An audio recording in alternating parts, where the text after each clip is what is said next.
Tabletop Spotlight, brought to you by Dragon's Lair Comics and Fantasy.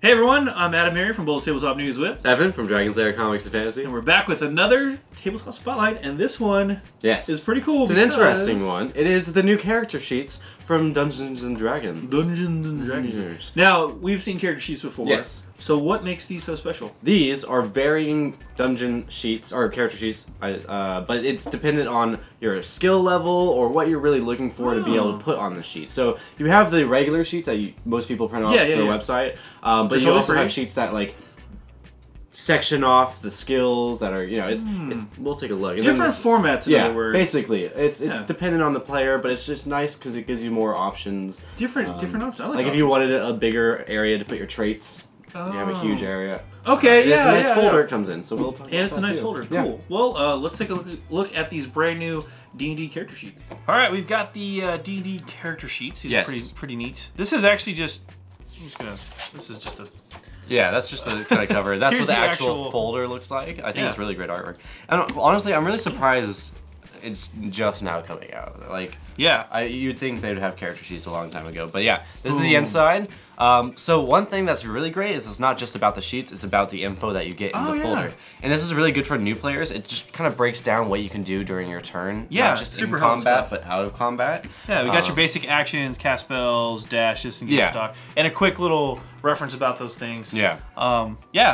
Good stuff, how to use an ability and things like that. Put your player names here and their name down there and stuff like that. So these character sheets, Evan, these look like the same ones I've. All right, let's start from one side. So let's take everything out of the side, and we'll come back to the other side. Okay. So yeah, these first sheets are what basically you can print out off their website. You can find these for free. It's what everyone's been using. I would call these just the normal sheets. Yeah. And it comes with several. They are front and back though. Oh yeah. Yes, front and back, where you can put the description. I want to mention too, this is not regular weight paper. This is a little bit heavier weight, so it's actually nice paper. It's nice, and I think it's a little larger than 8.5 by 11. Yeah, a little bit. Like a little wider. So I think they were able to put more things in there. And if you had a terrible printer, well, these are well printed sheets. Yeah. So let's keep going.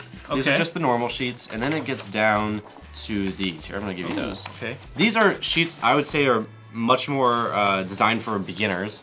For instance, up here in the right-hand corner, it says things you should do and things you shouldn't do. So if you're a player who's new to maybe the idea of like having a character and being that character, this is a really good tool for you to put down, so you just know off the fly like what would your character do, what would your character not do. That's in contrast to the personality traits, the ideals. It replaces that basically. The bonuses, and flaws. Or bonds. Excuse me, bonds and flaws.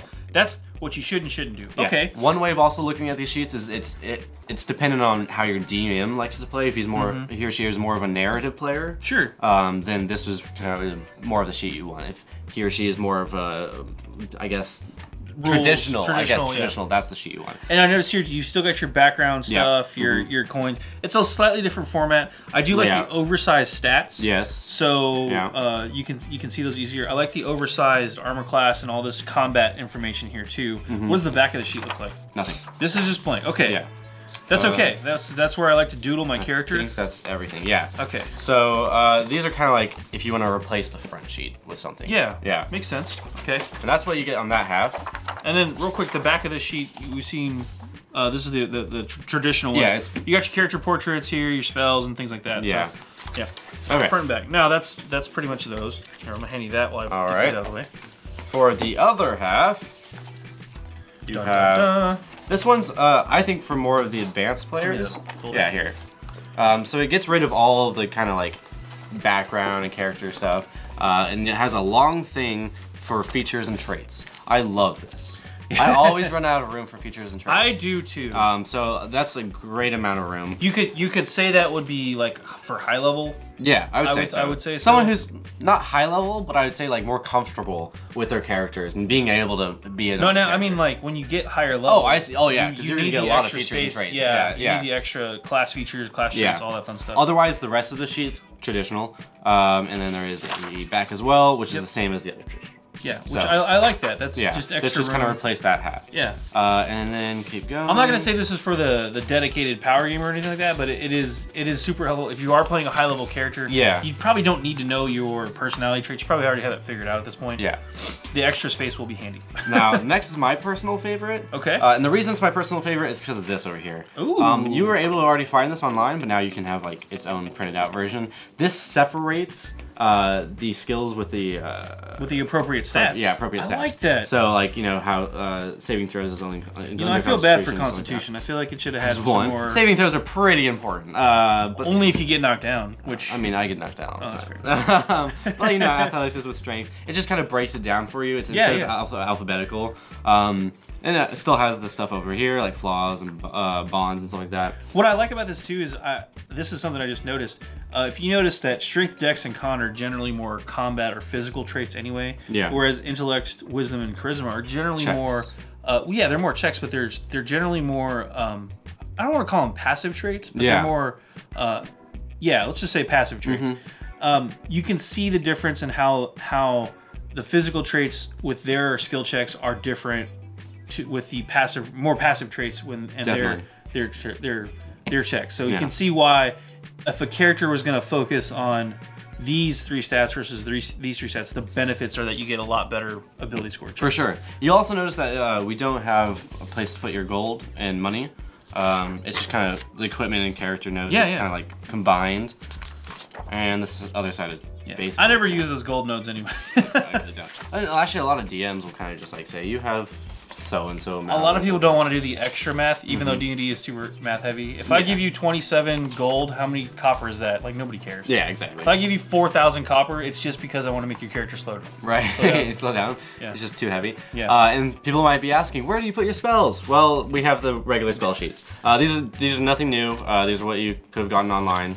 But they are super handy. No front and back, but this is the last sheet you get in here. Yeah. So we have 4 different character sheets. Yeah, 4 of these sheets. And then the spell sheets as well. And you can combine that with any of the other ones too. Exactly, yeah. Because this didn't really need to be changed very much. I mean, it's very straightforward, so... Yeah, that's basically it. The folder and these 4 different types of sheets. I like these sheets. I like the different formats. Again, you can print out some of these or most of these, I think, if you find them online. Yeah. But it's the fact that you get the folder too with all of that stuff in there. Yeah, nice. And it's a nice, handy place to keep it. I like it. Yeah. It's a good thing. Especially again, if you're a new player or you don't even have a printer or anything like that. This is a fantastic pickup. I'm surprised it took them this long. I think they've had other sheets before. Oh, okay. Other things before, but this is a you're right. Good bundle at least. Yeah. Plus, it's got the new logos and stuff on there too, which I kind of like. So, yeah, let's hop out for a really quick recap. Well, those are the new D&D character sheets. I actually, I'm kind of impressed. Yeah. I know they're just character sheets, it's just paper, but I like them. Yeah, they're very cool. You get those 4 different styles we saw. Yeah, it's a nice touch. And what I think is a good selling point is there's so many sheets in here. Like, it's something that the DM or one other player can buy for everyone else. Yeah. And they can all just pass out these sheets. And then if you have some players who are new to the game, some people who are advanced, you can give them different sheets dependent. So the other thing too is, like, I know a lot of people don't talk about this, but if you don't have a printer, I know everybody's got printers, but if you don't have a printer, this is actually a really good way to get a ton of sheets. I know some stores that would make bank just on selling character sheets for $0.25 a pop. Because you make a lot of character sheets. This is for the price point, which we'll get to in a second. I think it's actually a good buy. Plus, you get the folder. I like the little stats on the bottom. They're very helpful for new players. And going back to the sheets, as we saw earlier, they're slightly larger than 8.5 and 11, and they're also just nice quality. They're like a good quality paper. Good, So, And speaking of all that stuff, quality and price point, what is the price point for these? For all those sheets in the folder, it's $9.95. So it's not bad at all. It's not bad for $10. Again, like I said, some stores were paying $0.25. I saw one store, it was like $1 a sheet. I was like, what? Wow. It was a bit of a, but hey, it is what it is. It's nice, And then, trying to keep the lights on. Even if you're just buying it for yourself, there's a lot of sheets for a lot of campaigns. So it'll last you a long time. Again, you get those different styles too. Whatever you prefer. So go check these out. These are brand new from Wizard of the Coast. Yeah, Wizard of the Coast. Yeah. So go check them out. I'm AdamHarry from Bowls. I'm Evan from Dragon's Lair Comics and Fantasy. And this has been another Tabletop Spotlight. Thanks for watching. Tabletop Spotlight brought to you by Dragon's Lair Comics and Fantasy. Thanks for watching.